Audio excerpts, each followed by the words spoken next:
সমুদ্র ভালোবাসে না এমন খুবই কম মানুষ আছে। সমুদ্রের তীরে বসে বালি দিয়ে স্বপ্নের ঘর বানানো বা বালিতে নিজের নাম লেখা সবই আমাদের অতি প্রিয়। Hello my beautiful friends, welcome to my YT channel travel manage. আজ আমরা উইকেন্ডে চলে এসেছি একটি সমুদ্র সৈকতে। আমরা কোন সমুদ্র সৈকতে এসেছি, কি মজা করলাম এবং কি কি দেখলাম তা জানার জন্য আমার এই ভিডিওটি দেখতে থাকুন।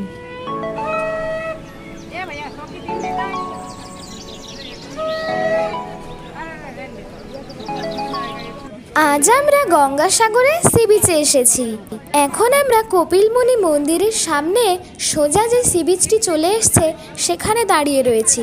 তো আপনারা দেখতেই পাচ্ছেন মন্দিরের সোজা একদম পুরো চারিদিকের চরটা খেয়ে খেয়ে সমুদ্র আস্তে আস্তে আশ্রমের কাছে সরে আসছে।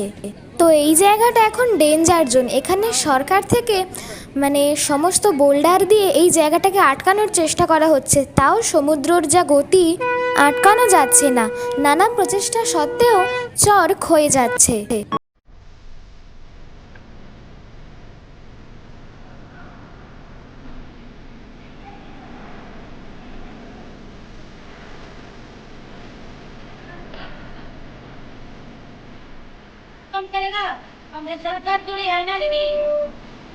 এটি হচ্ছে ডান দিকের চরটি। এখানেই সমস্ত পুণ্যার্থীরা স্নান করে।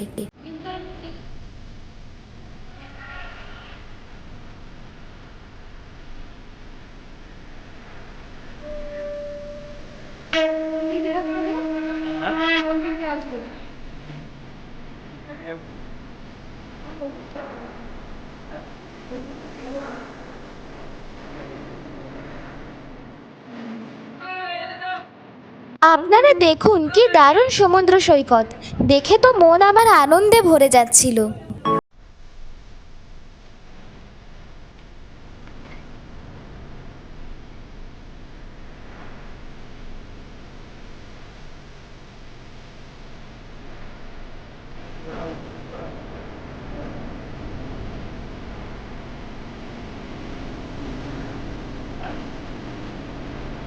এবার তো সন্ধ্যা হতে চললো, তাই তাড়াতাড়ি করে বিচ মার্কেটটা ঘুরে আসি, কারণ এগুলো অস্থায়ী বিচ মার্কেট, তাই সন্ধ্যার পরে এগুলো বন্ধ হয়ে যায়।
এবার তো সন্ধ্যা হয়ে আসছে, তাই তো বাড়ি ফিরতে হবে।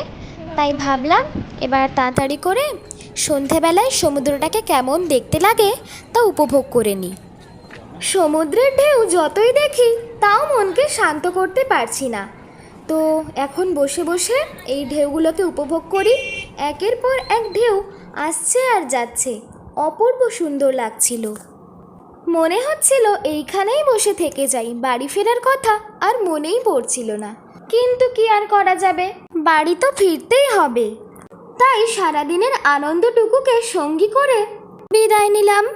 আমার ভিডিওটা আপনাদের কেমন লাগলো তা কমেন্ট করে জানাবেন, এবং যদি ভালো লেগে থাকে তাহলে প্লিজ ভিডিওটাতে একটি লাইক করে দেবেন, এবং যারা আমার এই চ্যানেলে নতুন তারা প্লিজ চ্যানেলটিকে সাবস্ক্রাইব করে দেবেন। আপনারা যেহেতু আমার এই ভিডিওর সাথে শেষ পর্যন্ত থেকেছেন, তাই আপনাদের অসংখ্য ধন্যবাদ। সবাই ভালো থাকবেন, সুস্থ থাকবেন। দেখা হচ্ছে নেক্সট ভিডিওতে। টাটা।